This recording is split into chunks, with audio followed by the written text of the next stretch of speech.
वसुदेवसुतं देवं कंसचाणूरमर्दनं देवकी परमानन्दं कृष्णं वन्दे जगद्गुरु गुरुर्ब्रह्मा गुरुर्विष्णु गुरुदेवो महेश्वरः गुरुसाक्षात् परब्रह्म तस्मै श्रीगुरुवे नमः। ॐ पूर्णमदः पूर्णमिदं पूर्णात् पूर्णमुदच्यते पूर्णस्य पूर्णमादाय पूर्णमेवावशिष्यते।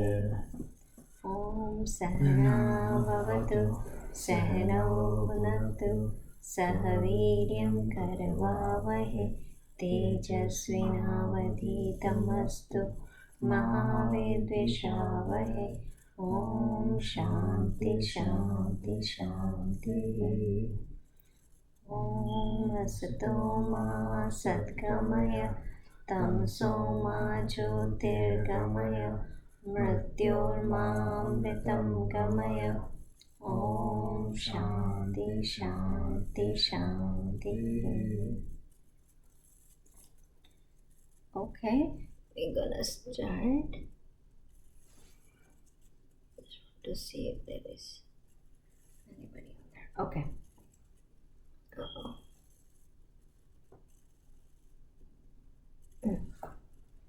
Okay, let's start with our chapter 2. I haven't assigned anybody, so we all will sing together. Krish?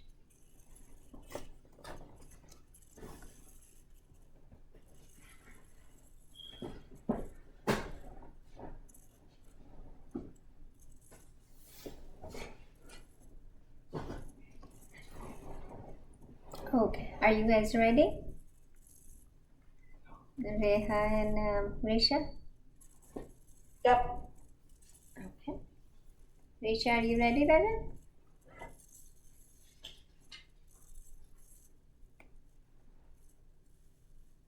Ready? Okay. Shri Bhagavan Vacha Prajahati Yada Kaman Sarvan Partha Manogatam Atmanyevatmana Tushta Sthita Prajna Pratishthita Tukkeshvanudvigna mana Sukkeshu Vikataspara Pitaraga Bhaya Krodha Sthita Dirpunirchite Ya Sarvatrana Vishnehas Tattat Prapya Subhashubham Navinandanti na dveshti Tasya prajna pratishtita Yada samharate chayam Kurmo Rani Vasarvasha Indriyanindriyartebhya Tasya prajna pratishtita Vishaya vinivartante Niraharasya dehina Rasavarja rasovyasya Param drushtva nivartate Yatato hyapi kaunteya Purushasya vipaschita Indriyani pramathini Haranti prasavamana Tani sarvani samyamya Yukta asita matpara Vasehi yasya indriyani Tasya prajna pratishtita Dhyayato vishayan pumsha Sangastasupajayate Sangasanjayate kama Kamat krodho vijayate Krodha bhavati sammoha Sammohat smriti maipura Smriti samshatpati nasho Buddhi nashat pranashyati Ragadvesha yukteschu Vishayanindriyescharan Atmavasya videyatma Prasadam adhigacchati Prasade sarva dukkhanam Hanisya sopajayate प्रसन्नचित्तसो ह्यशु बुद्धिपर्यवतिष्ठते नास्ति बुद्धिर्युक्तस्य न चायुक्तस्य भावना न चाप्यायत शान्तिर्तस्य कुतः सुखम् इन्द्रियाणां हि चरता यमनोनुविधीयते तस्य हरति प्रज्ञां वायुर्नाभमिवाम्भसि तस्मादस्य महाबाहो निगृहीतानि सर्वशः इन्द्रियाणीन्द्रियार्थेभ्यः तस्य प्रज्ञा प्रतिष्ठिता या निशा सर्वभूतानां तस्यां जागर्ति संयमे यस्यां जागृति भूतानि सा निशा पश्यतो मुखे आपूर्यमानमचलं प्रतिष्ठां समुद्रमाप प्रविशन्ति यद्वत् तद्वत् कामायं प्रविशन्ति सर्वे स शान्तिमाप्नोति न कामकामी विहाय काम्य सर्वान् पुंश्चरति निष्प्रः निर्ममो निरङ्कार स शान्तिमधिगच्छति येषां ब्राह्मी स्थितिः Partha नैनां प्राप्येष्विमोहिति स्थित्वास्यामन्तकालेऽपि ब्रह्मनिर्वाणमुच्यते. I think Risha is keep on. Risha saying something, Raja? Can you hear me now, Raja? No? Can you hear me now, Raja?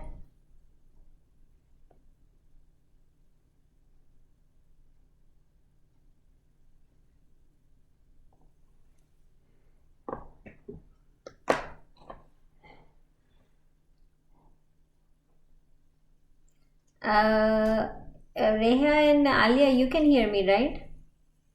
Yeah. Okay. Risha, you want to turn it off and turn it on again? It might be something from your side. She can't hear you. How she can? Oh yeah, true. I forgot about it. I thought I cannot hear her, but she can.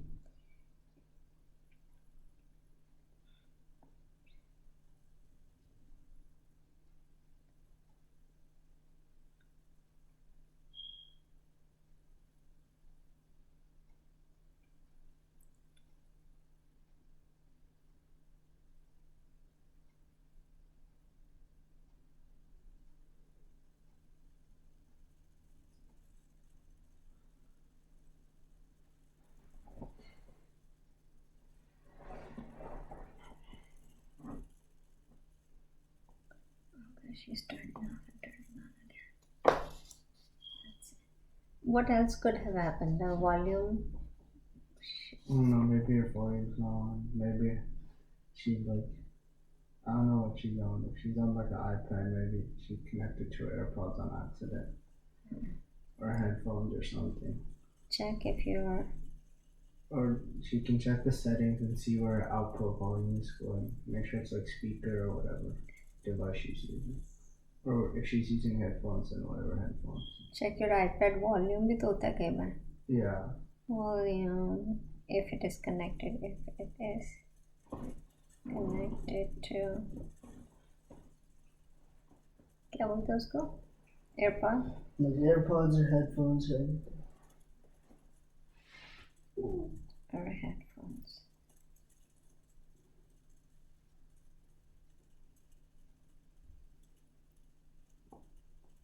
Okay, let's continue.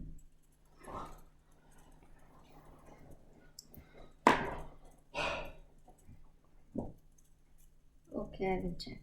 Let's see if she comes in and then we will do it. Okay. What was I saying after this? Meditation, yes. Okay. Let's see. You guys ready for the meditation? Let's go in.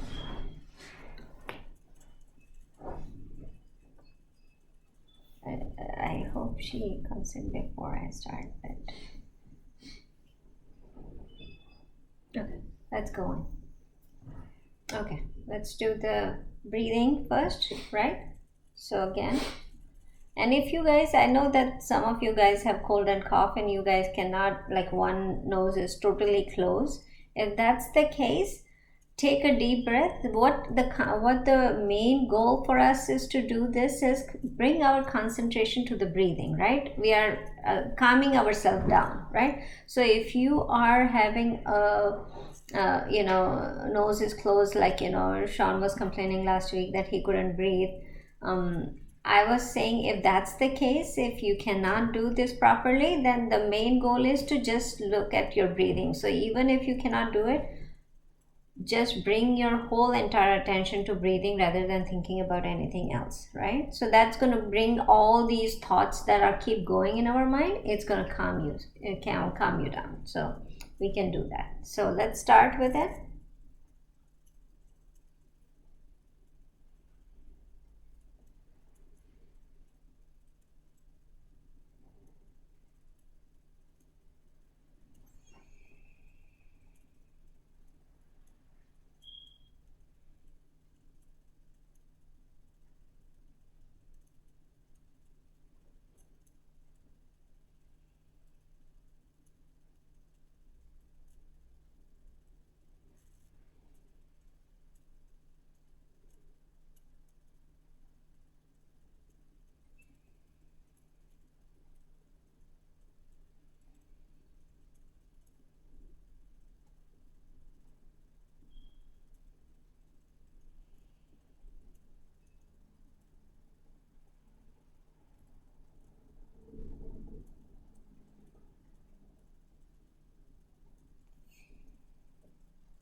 So we see a big lake in front of us.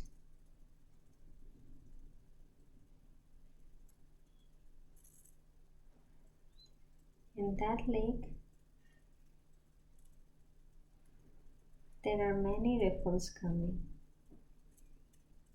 and those ripples are our thoughts. By breathing deep, we want to make these waves less and less. So those thoughts that are making a lot of waves in the lake or bubbles in the lake, that is slowing down.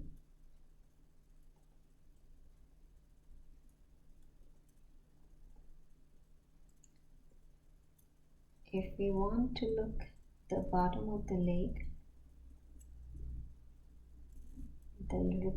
all the waves has to go away. Otherwise it's going to be hard to look at deep in the lake. The same way as we want to look inside us,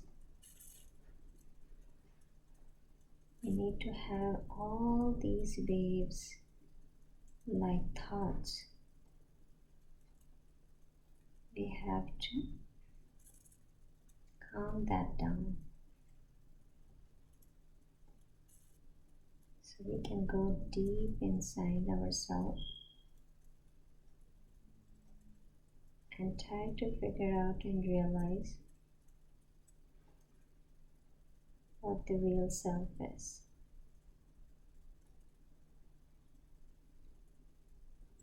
So slowly, slowly we see this calm lake with no waves, no ripples, no bubbles. A calm lake. Same as our mind, with no thoughts.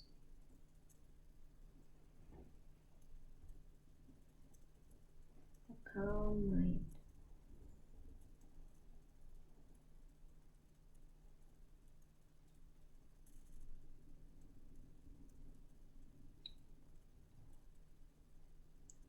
Now with this calm mind,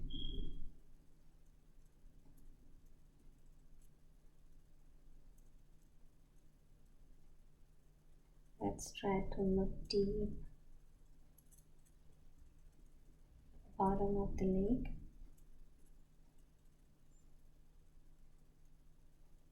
And bottom of the lake is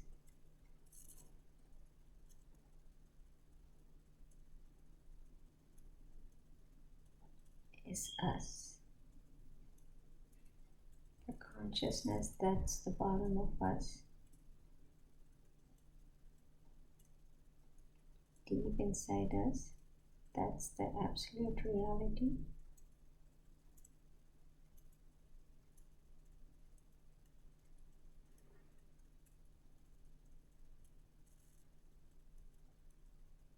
And that consciousness, we're gonna feel it in our heart, right at the same point where we used to put our Ishtabeta. Bring all your attention to the heart cage.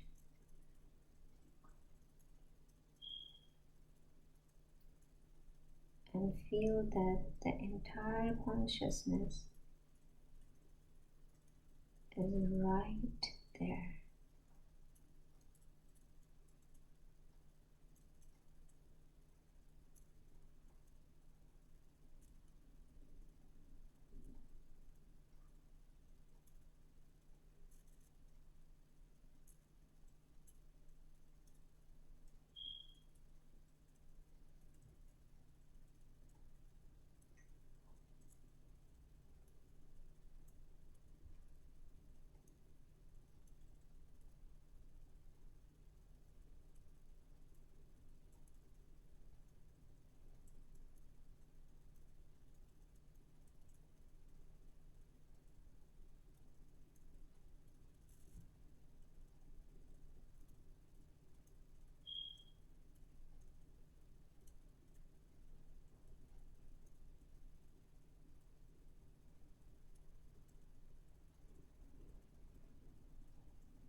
Open your eyes. Okay, let me see.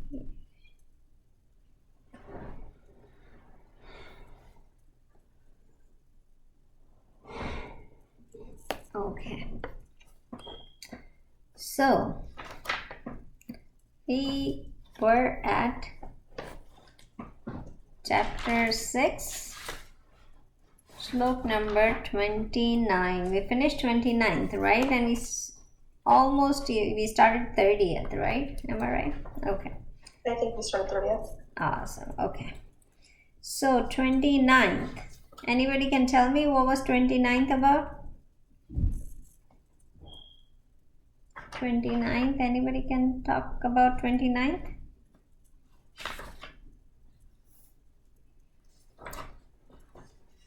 Alia, Reha, can you read from the book? What is the 29th says? The meaning or what? Like the shlok? Yeah, the meaning. The true yogis uniting their consciousness with God see with equal eye all living beings and God in all living beings. Good. So what was it? We were talking about, I didn't rub this off. So see the God or consciousness or self in all beings and see all beings in God, right? That's what we talk a lot about it, like how that happens and how this, what does it mean, right? So here, when a yogi, a true yogi is the person who does this, right? So when this person sees the self in all beings, right, and being in all self, that is one step beyond you can say the body-centric realization, right? The body-centric realization goes away right here. So there is no me in here. It is not that I am this person and this is the body. So body-centric realization goes away, right, when you reach at that point. Then mind-centric realization also goes away, right? Your thoughts are not yours, because then it becomes you are this self who is in all the beings and all the beings are in you. So then this separation goes away, right? And then the separation goes away, then intellect-centric realization also goes away, right? Then the highest point of this, we talk about samadhi, right? Samadhi-centric realization also goes away. It's not that I am in samadhi, right? Then it becomes like this whole consciousness that is in self, and self is in the entire all beings.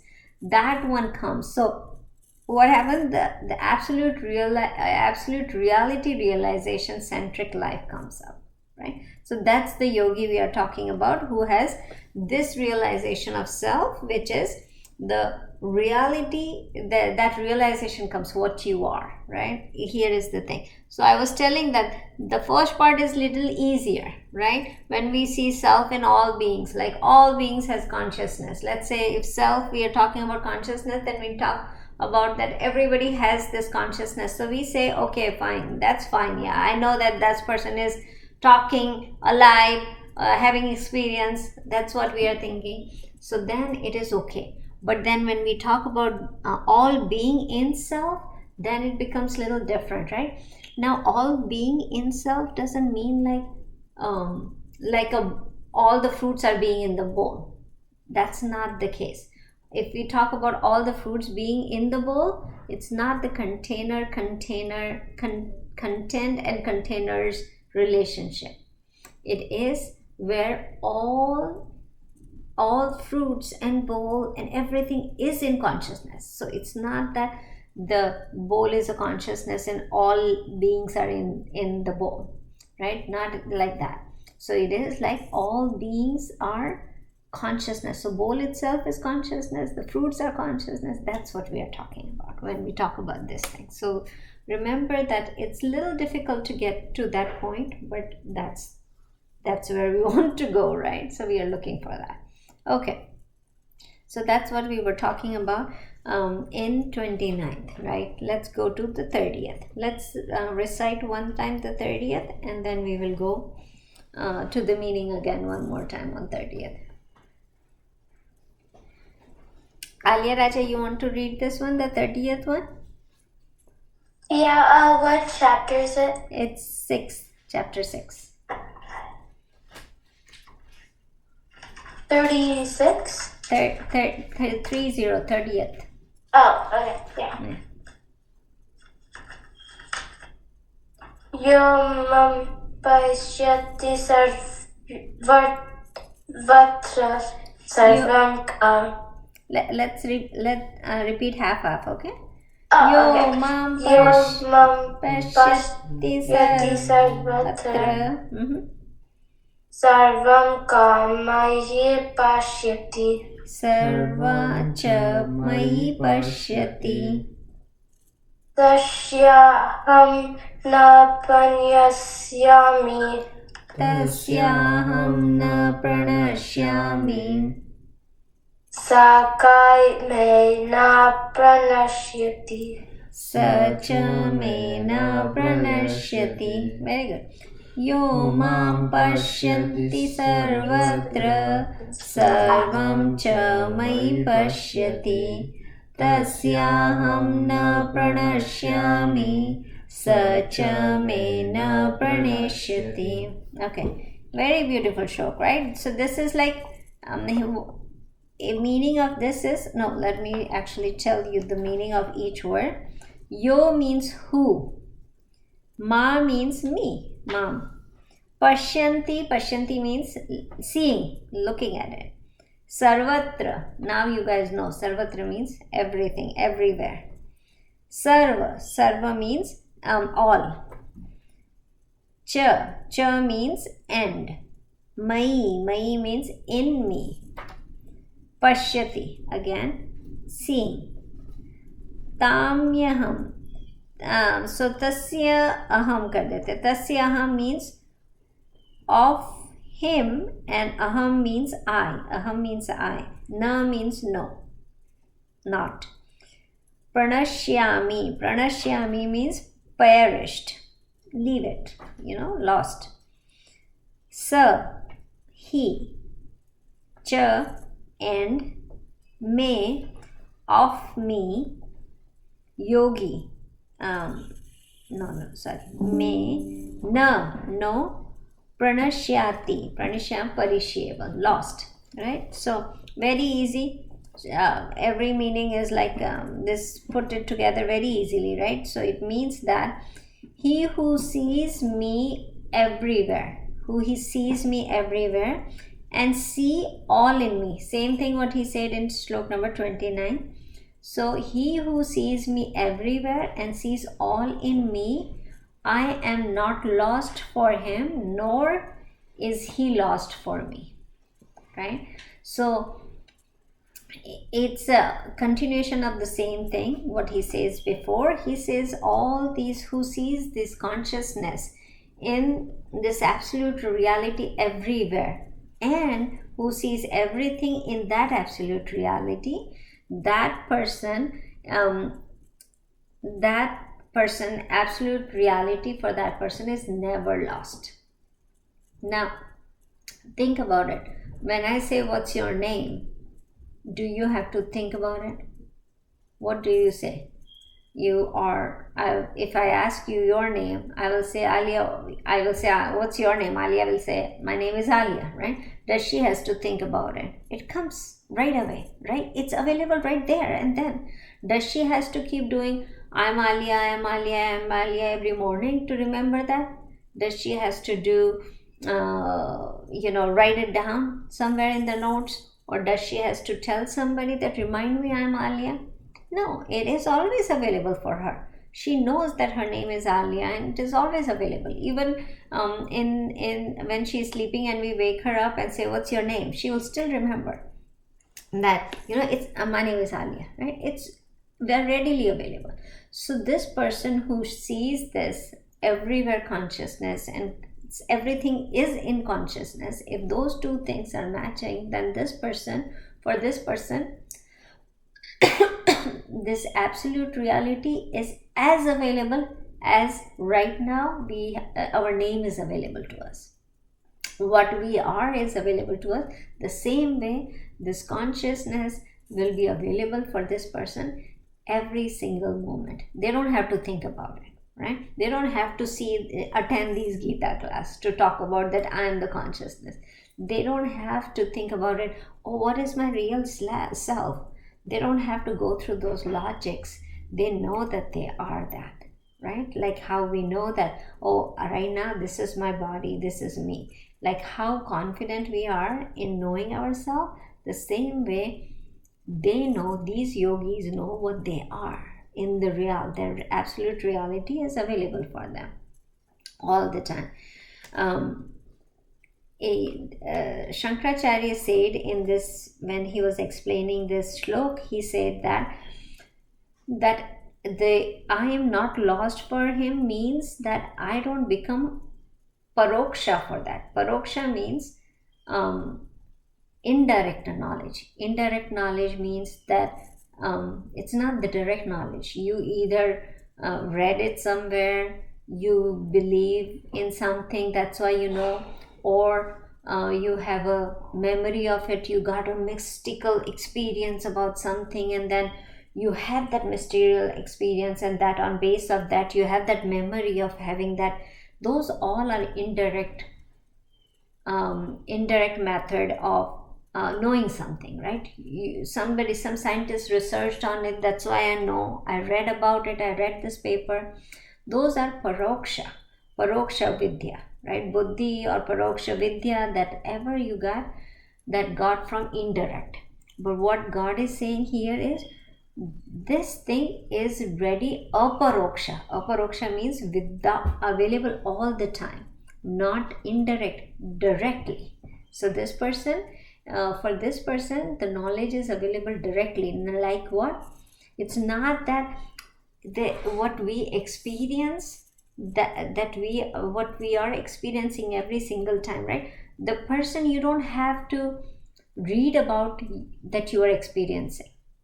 If you are experiencing something, do you say, I read about it, that's why I know that I am experiencing, or I am having these all kind of experience? Have you read about it, that's why you know?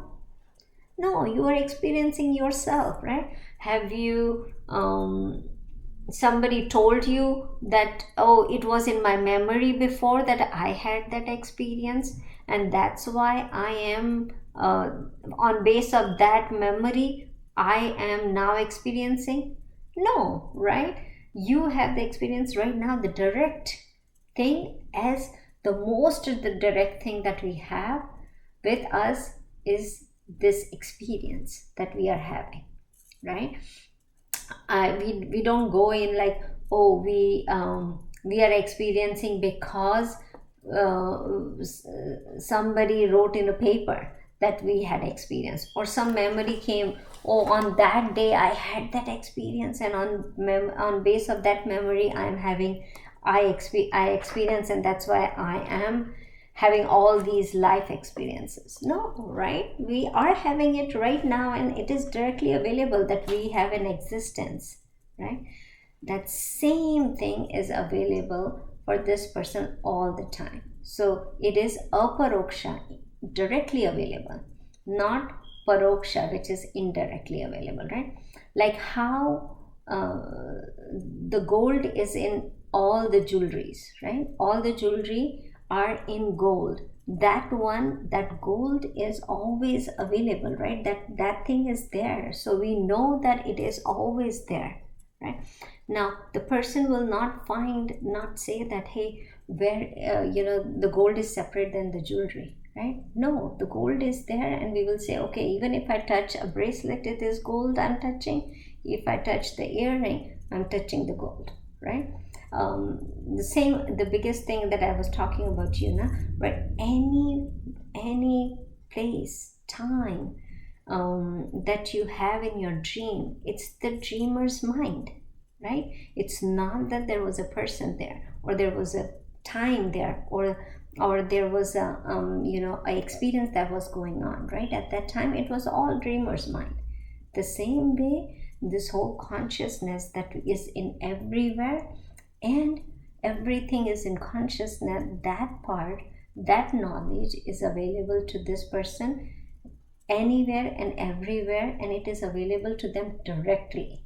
It's not about somebody else's experience that we are getting it. It's there, and it is not lost. So it doesn't come and go, right? When we do, let's say we did a really good meditation, and we get to the point where there is no thoughts coming, and we are deep inside. We can feel that there is a consciousness, that everybody is in consciousness, and then it goes away when we got up from the meditation, right?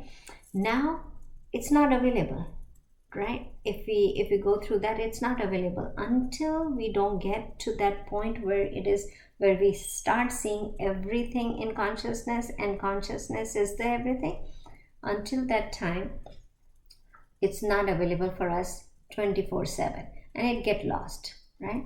But God is saying at that point, at that level, when you reach there, it's available for you, and it never gets lost, right?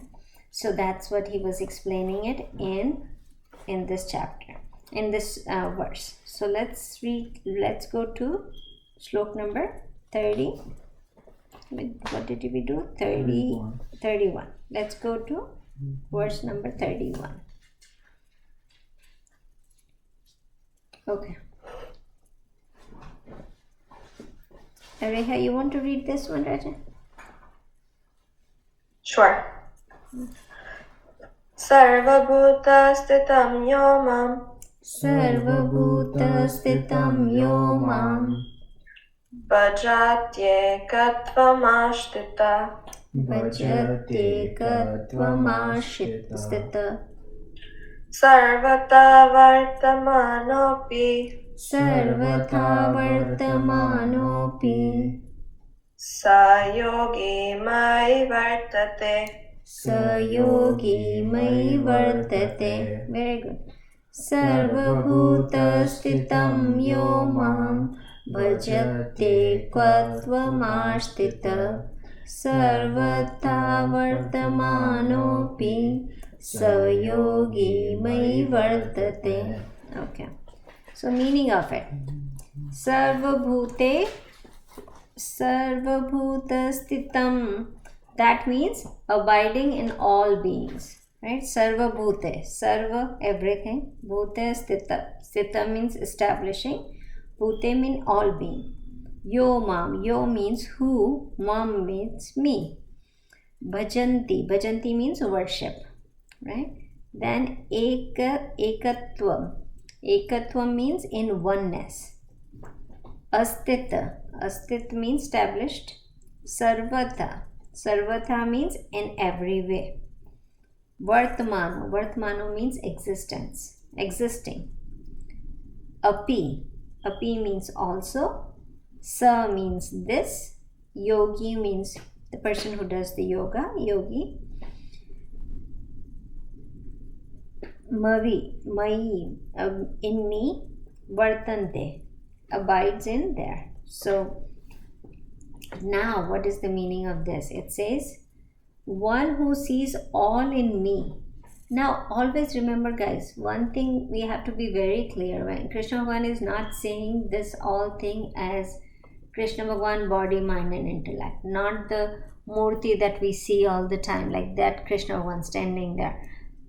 When he says me, he is using me as the consciousness, as the self, right? He is not putting himself as like you see everything in me. It's not that me that you have to, you see everything. In bhakti level, when we look at it, that God is everything, when we put consciousness and God is equal, then we can understand what me means in here, right? So we keep that in mind. So when he says, one who sees all in me, establish in oneness, again he says establish in oneness. So it goes again the same line. See self in all beings and sees all being in self, right? Establish in oneness.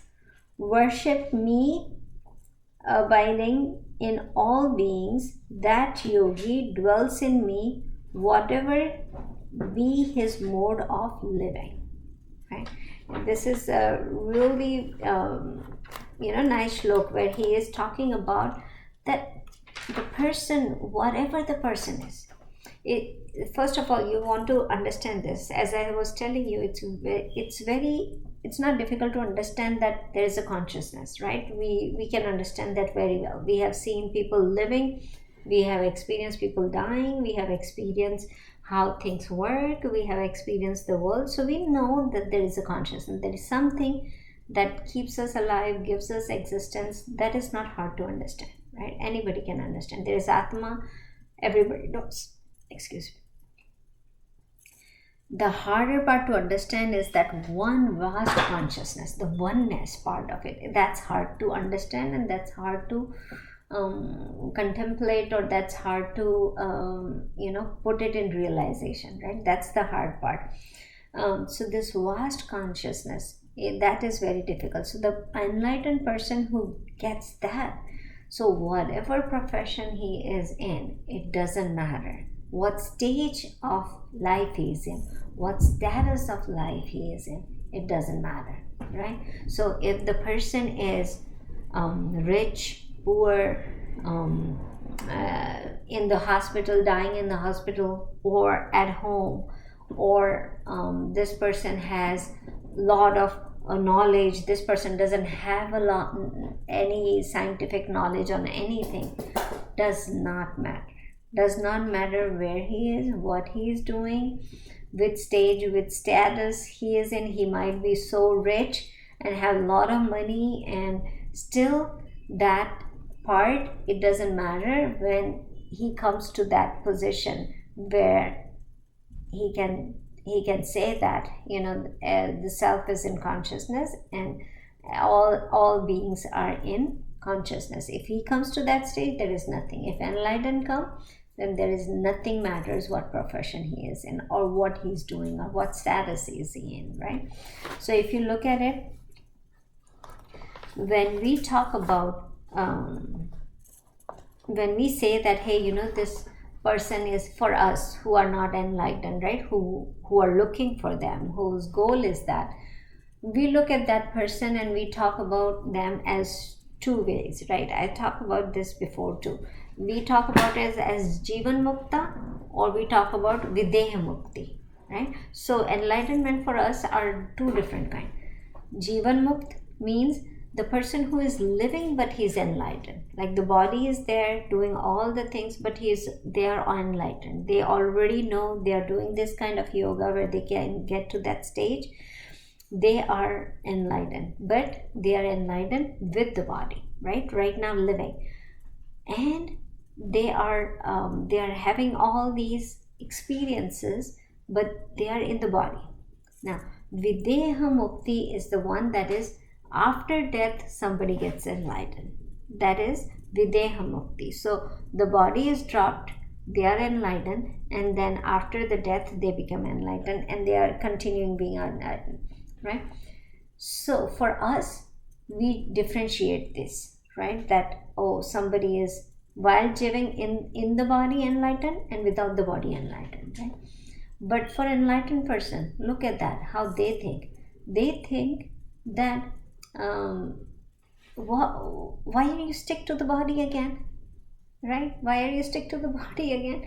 Because for enlightened person, with body or without body, it doesn't matter to them, right? The person, if it is enlightened, if he is in the body enlightened or outside the body enlightened, why are you talking about the body for the enlightened person? It doesn't matter for him, right?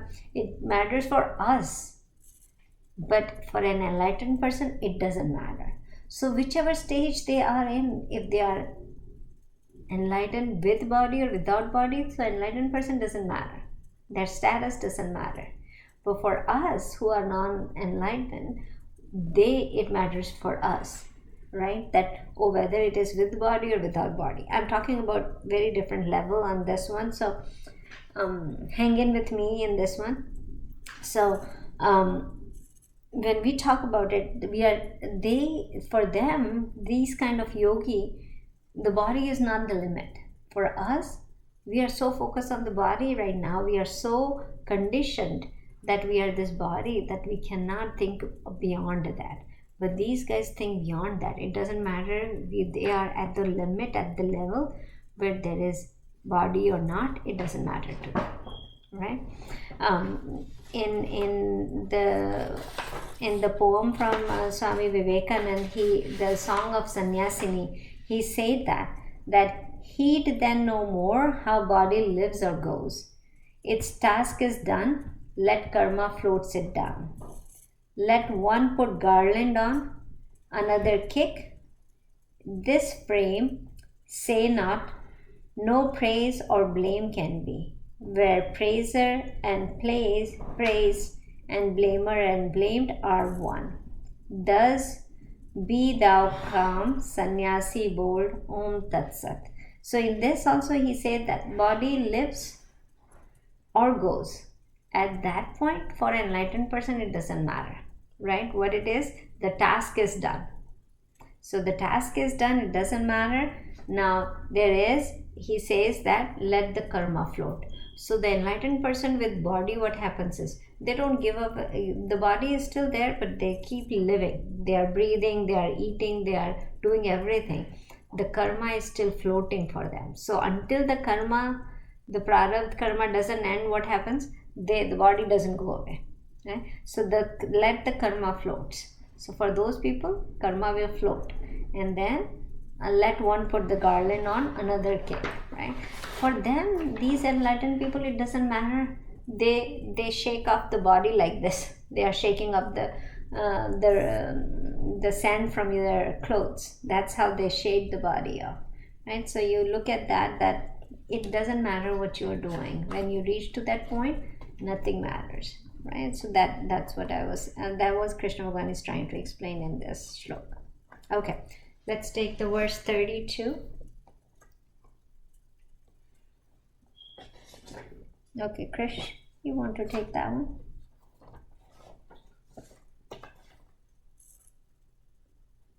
Okay. Atmopamyena sarvatra Atmopamyena sarvatra samam pashyati Arjuna sukham va yadi va dukkam sayogi paramo mata. All together. Atmopamyena sarvatra samam pashyati Arjuna sukham va yadi va dukkam sayogi paramo mata. Okay, this is nice shloka again. So let's go with the meaning. Atmopamyena. So that one, through the likeness of the self. Sarvatra, everybody knows now the meaning of sarvatra, which is everywhere. Then sama means, somebody should know this name, this word. Krishu, without looking, can you tell me sama? अभी अपन couple श्लोक आगे ही पढ़ा था. Samabuddhi, Samadarshana, all these things. Samadarshana, same. Equanimity, right? Sama. So, Samam means equality, equanimity. Pashyati was in the last shloka also. Pashyati means looking or sees. Yorjano means origin. Sukham. Anybody knows? Reha, you know the meaning of Sukham? Joy, yeah, happiness. Va is if, yadi is if, sorry. Then Dukkham means, Reha, Dukkham means? like sadness. Sukh and Dukh, right? Those are easy words. That's why I'm like, you guys should know now by then. Sukham, Dukkham, right? Sorrow Sa means that. Yogi is again the person who does the yoga. Paramo means super, and Mata means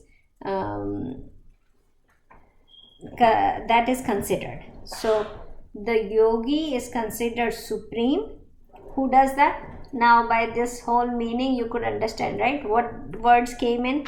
Sarvatra, Atman, Sama, Pashyati. Krishu, can you put the meaning together with these words? Sukham, Dukkham, Yogi, Paramam, Mana. Through the, like, seeing through the self. Like, he's like, oh Arjun, the person who sees through the self, equality in everyone, and happiness and sorrow is the, like, what do you say, supreme yogi? Yeah. Is that right? Yeah, kind of, but you can say that we already described who is the super yogi, like who is the yogi, right? Yeah. In A supreme yogi is someone who looks through the self, sees equality everywhere, and joy and sorrow. That's so. It's this one is a very big thing that how this yogi interact with others, right? So what he's saying that your sukh is my sukh, your dukh is my dukh. So the person who sees, let me actually first give you the whole definition and then we can start talking about it. So, who by comparison of himself looks upon the pleasure and pain in all creations as similar, that yogi or Arjun is considered to be the best. Right? So now, who sees the pain and pleasure of others as same of its own, right? Have you heard this thing before also? Like, if it hurts me, it will hurt you too. If it is joy for me, it will be joy for you too, right? So, or if it is joy to me, I make sure that it is joy for you also. If it hurts me, I hope it doesn't hurt you. So that rule is known as a golden rule, and this rule is in every single religion. This shlok, of meaning of this shlok, is in every single religion. It's not only in Gita. This is the golden rule that is being given in every single religion. Like, I will read it to you. This is the ethical moral rule for everybody, right? So there's a book, it says the oneness. It is the great principle shared in all the religion. It is a book of all the principles that are shared in all religion. And in that chapter 1, it says the golden rule is expressed almost word to word in all religion. So fundamental it is it to that all religion thought that founder and enlightened teachers had commented on it directly. Jesus referred to the golden rule as law of prophet. Muhammad described as noblest expression of religion.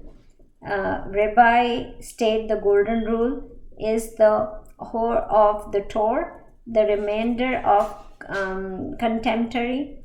Ved Vyas is said that sum of true righteousness. Buddha says sum total of righteousness. So everybody explained this golden rule in their religion, and it is some of this religion. It's exactly word to word. There is no difference. When in United Nation headquarters, it is there is a beautiful mosaic in that it has written this golden rule. They have actually inscribed it. It says, do unto others as you would have them do unto you.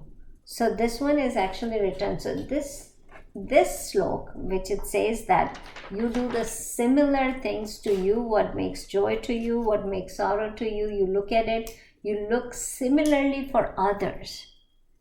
That's the person is the best yogi, right? You don't do that, oh, okay, this is fun for me, but it is causing pain to others. You don't do that, right? Even if it is fun for you, right? If it is fun for you and if it is fun for others, then only you do that. If it is fun for you but it is pain for others, you don't do that. Right?